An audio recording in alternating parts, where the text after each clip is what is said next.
మోకాల నొప్పులకు ఎటువంటి సర్జరీ లేకుండా ఎపియాన్ పెయిన్ క్లినిక్ అందిస్తున్న అత్యాధునిక చికిత్స.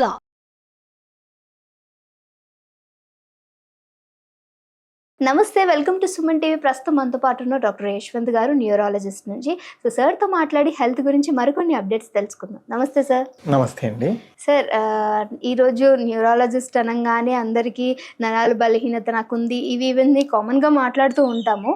బట్ ఏంటంటే సార్, నడుము నొప్పి ఇది చాలా వరకు అందరిలో ఇప్పుడు చూస్తున్నాం. ఒక్కసారి నొప్పి వచ్చిందంటే అది చాలా భయంకరంగా ఉంటుంది. సో దీనికి మెడికేషన్ అనేది కూడా ఉంది. బట్ ఇది నిజంగా మెడికేషన్ ఎక్కువగా తీసుకోవడం మంచిదంటారంటే హెవీగా పెయిన్ ఉన్నప్పుడు. సో అసలు వాడకూడదు అనేది డౌట్ సార్. సో దీని గురించి ఈరోజు మనం వ్యూయర్స్కి ఎక్స్ప్లెయిన్ చేయండి. సాధారణంగా ఇలాంటి ఇబ్బందితో మాకు రోజు చాలామంది పేషెంట్స్ వస్తుంటారు. బట్ ఇప్పుడు ఏంటంటే ఇలాంటి ప్రశ్నకి ఫస్ట్ మనము రూట్స్ నుంచి వద్దాం. నడుము నొప్పి ఎవరికైనా వచ్చిందంటే కనుక అది నరాలలో ప్రాబ్లం ఉండొచ్చు, వెన్నెముక్కలలో ప్రాబ్లం ఉండొచ్చు, డిస్క్లో కూడా ప్రాబ్లం ఉండొచ్చు. బట్ ఒక మనిషికి ఎప్పుడో ఒకసారి అకేషనల్గా ఒక టాబ్లెట్ తీసుకుంటున్నారంటే ఓకే, కానీ బట్ ఒక మనిషి తరచుగా ఈ పెయిన్ కిల్లర్స్ టాబ్లెట్స్ కనుక తీసుకుంటున్నారంటే మాత్రం అసలు ఎందువల్ల తను సఫర్ అవుతున్నారు, దానికి మూల కారణం ఏంటి, దాని నుంచి ఎలా బయటపడతారు అనే దాని గురించే డాక్టర్స్ ఆలోచిస్తారు. సో ఒక మనిషి ఇలా సఫర్ అవుతున్నారంటే కనుక వెన్నెముక్కలో ప్రాబ్లం ఉందా, నరాల్లో ప్రాబ్లం ఉందా, వెన్నుపూసలో ప్రాబ్లం ఉందా కూడా చూసుకోవాలి. సో 4 రకాలుగా ప్రాబ్లమ్స్ ఉంటాయి అక్కడ. ఒకటి వెన్నెముక్క ప్రాబ్లం, ఒకటి డిస్క్ ప్రాబ్లం, ఒకటి నరాల ప్రాబ్లం, ఒకటి వెన్నుపూస ప్రాబ్లం. నార్మల్గా ఏంటంటే మెదడు నుంచి వెన్నుపూస తయారవుతుంది. ఆ తయారైన వెన్నుపూస మెడ నుంచి నడుము వరకు వస్తుంది. ఈ వెన్నుపూసకి ప్రొటెక్షన్ కోసం వెన్నెముక్కలు ఉంటాయి. ఈ ప్రొటెక్షన్ కోసం ఈ 33 వెన్నెముక్కలు ఏవైతే ఉంటాయో ఒకదానిపైన ఒకటి ఉంటాయి. సో ఒకదానిపైన ఒకటి ఉన్నప్పుడు ఈ వెన్నెముక్కలు ఒత్తిడి పడకుండా ఉండటానికి కుషనింగ్ కోసం మధ్యలో డిస్క్స్ ఉంటాయి.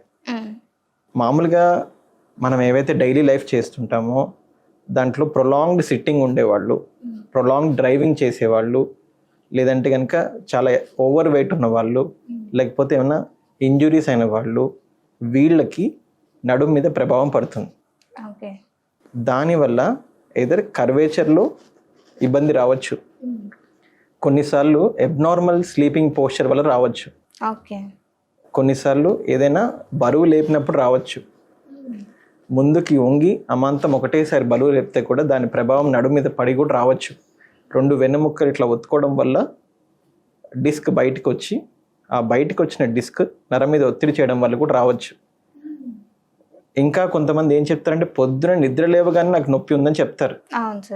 అలా చెప్తున్నారంటే వారి మ్యాట్రెస్ కరెక్ట్ ఉందా లేదా కూడా చూసుకోవాలి. ఈ మ్యాట్రెస్ కరెక్ట్ ఉందా లేదా అంటే కొంతమంది చాలా రోజులు సంవత్సరాలు వాడిన తర్వాత మ్యాట్రెస్లో కూడా గ్యాప్ వచ్చేస్తుంది. ఇట్లా ఒక చిన్న డిప్రెషన్ లాగా లొందలాగా పడుతుంది. ఆ లొందలో అది మ్యాట్రెస్ ఇలా ఉండాల్సింది, ఇలా ఉన్న వాళ్ళకి ఏంటంటే నడుము కిందికి వంగుతుంది, బాడీ పైకి ఉంటుంది. ఇలాంటి వాళ్ళకి కూడా అలా అబ్నార్మల్ పోస్చర్లో పడుకొని కూడా బ్యాక్ స్ట్రెయిన్ అవుతుంది. సో ఇవన్నీ సాధారణంగా మనం చూస్తుంటాం. సో వీటిలో ఏ సిమ్టమ్స్ ఎప్పుడు స్టార్ట్ అవుతున్నాయి, ఎప్పుడు వస్తున్నాయి, ఏ టైంలో, పొద్దున నిద్రలేవగానే వస్తున్నాయా లేకుంటే ఇలా పొద్దునుంచి వర్క్ చేసుకొని ఈవినింగ్ వస్తుందా అనేది చూసుకోవాలి. సో ఎలాంటి చైర్లో కూర్చొని వర్క్ చేస్తున్నారు అనేది కూడా ఇంపార్టెంట్. వెనకాల బ్యాక్ సపోర్ట్ ఉందా లేదా, ఉంటే కూడా వారు తరచుగా లేచి నడుస్తున్నారా లేదా అనేది ఇవన్నీ చూసుకుంటాం. వాళ్ళ లైఫ్ స్టైల్ ప్యాటర్న్ ఎట్లా ఉంది, జాబ్ ప్రొఫైల్ ఎలా ఉంది, స్లీపింగ్ పోస్చర్ ఎలా ఉంది, ఇవన్నీ చూసుకోవాలి. దాన్ని బట్టి మనము డిసైడ్ చేస్తాం. సో ఇవన్నీ ఎప్పుడో ఏదో 1-2 నెలలకు ఒకసారి ఇట్లా పెయిన్ కిల్లర్స్ టాబ్లెట్స్ వేసుకుంటున్నారంటే మీరు దాని గురించి వరి అవ్వాల్సిన అవసరం లేదు. బట్ ఇఫ్ ఎట్ ఆల్ తరచుగా ఆల్మోస్ట్ డైలీయో వీక్లీయో టాబ్లెట్స్ అవసరం పడుతున్నాయంటే మాత్రం వీరి క్వాలిటీ ఆఫ్ లైఫ్ బాగా కాంప్రమైజ్ అవుతుంది. అంటే టాబ్లెట్స్ వేసుకుంటేనే వారి పనులు వాళ్ళు చేసుకోగలుగుతున్నారు అంటే ప్రాబ్లం ఎక్కువగానే ఉంది, దీన్ని మనం అడ్రస్ చేయాల్సిందే అని అర్థం. ఓకే, సో ఇప్పుడు దీనికోసం మనం ఏం చేయాలి? సో ఓన్లీ ఎముకల వరకే ప్రాబ్లం అని డాక్టర్కి అనిపిస్తే అప్పుడు ఎక్స్రే సరిపోతుంది. లేదు డాక్టర్కి కానీ ఇది డిస్క్ ప్రాబ్లం, ఇది నర్వ్ ప్రాబ్లం, ఇది స్పైనల్ కార్డ్ ప్రాబ్లం అని ఎప్పుడైతే డౌట్ ఉంటుందో అప్పుడు ఖచ్చితంగా ఎంఆర్ఐ స్కాన్ రికమెండ్ చేస్తారు.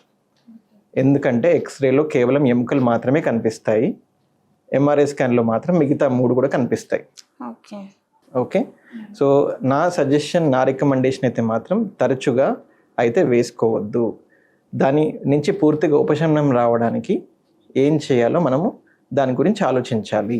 సార్ అయితే పక్షవాతం అంటూ ఉంటాం కదా సార్, సో దీని లక్షణాలు ఎలా ఉంటాయి అంటే ఇప్పుడు ఈ నడుము నొప్పి కానీ అంటే వెనకాల మనకి బ్యాక్ బోన్ నుంచి సంబంధించిన దాంట్లోనే ఈ పక్షవాతం అనేది క్రియేట్ అవుతుంది అంటారు.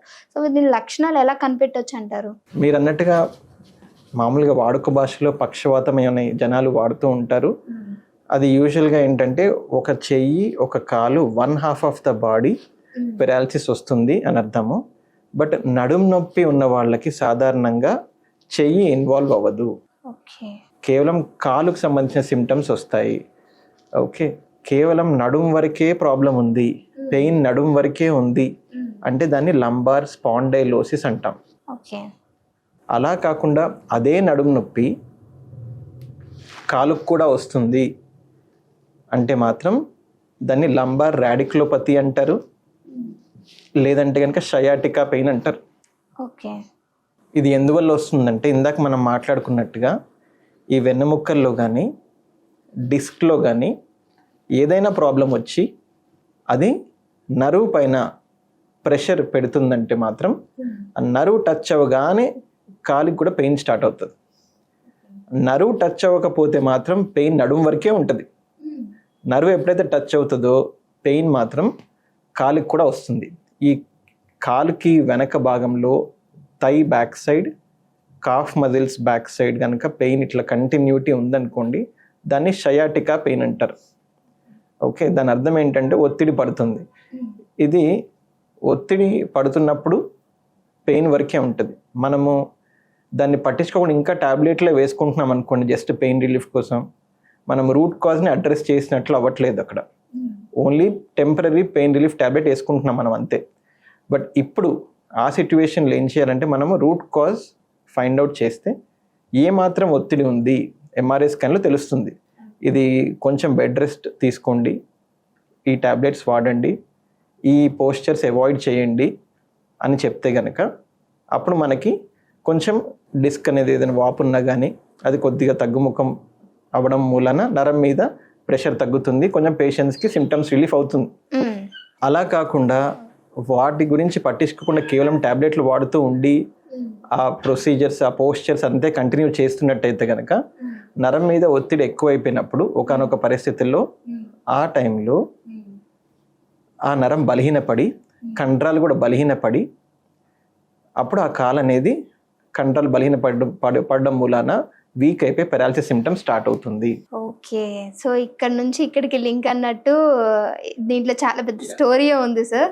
సో చాలా చక్కగా వివరించారు సార్. ఈ రోజు మా వ్యూయర్స్ కి అందరికీ అర్థమయ్యే విధంగా అందరికి అర్థమైందని అనుకుంటున్నా. Thank you so much sir. Thank you అండి.